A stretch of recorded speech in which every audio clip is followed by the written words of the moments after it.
Nakatikim na ba kayo ng napakasarap na biko? Nako, magkagod na kayo. Mostamos mga dong mga day, nandito kami sa aming payag. At dahil fiesta nga pala dito sa aming sityo, wala kaming handa. Kaya dito na lang kami, nagbibiko na lang. At grabe yan, tingnan nyo naman yan, no? Nagtakang na kami dito sa bahay sa aming silingan. Pinasok nga pala namin ang kaldero dyan kasi parang taligsik yata tong panahon na ito. Baka magbabagyo. Kaya dito na lang muna namin ipapansak ito. At dahil biko ang niluluto natin ngayon for today's video, naglalatik na tayo ng gata. Alangan naman maglalauya tayo na wala naman tayong baboy dito na binuhi.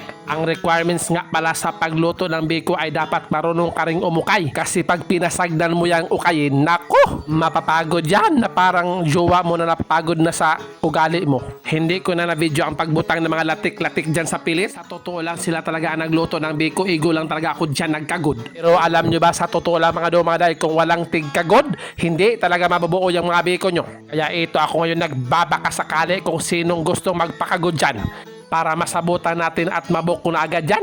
Paalala lang po sa magpabuk sa akin sa pagkagod. Dapat talaga yung may free accommodation. 5-star hotel talaga yan ha. At libre lahat ng pagkain. Mga kapuso, kapamilya, kapatid.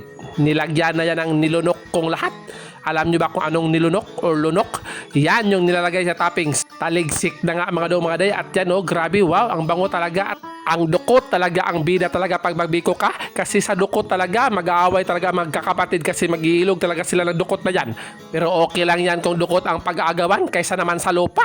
Ang nakakaloka pa nito, nag-aagawan nga kayo sa lupa pero wala pala kayong kalupaan. Kaya sige, ito na kung naglalaway ka na, pumunta ka na dito at magdala ka ng bayad ha. Kasi hindi libre. Walang libre ngayon. Kaya tutungain ko na tag-J's ang tunga nito. Ay, paalala nga po, hindi na pala J's ngayon.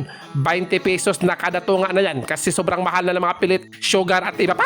Excited na kung tikman ang loto nila. Grabe talaga yan. Kao no, nga pagluto.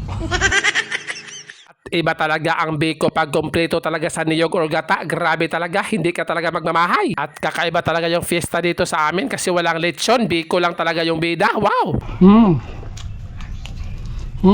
Nagsindatingan na nga pala yung mga bisita ng aming mga silingan. Balutin mo ako ng hiwaga ng iyo.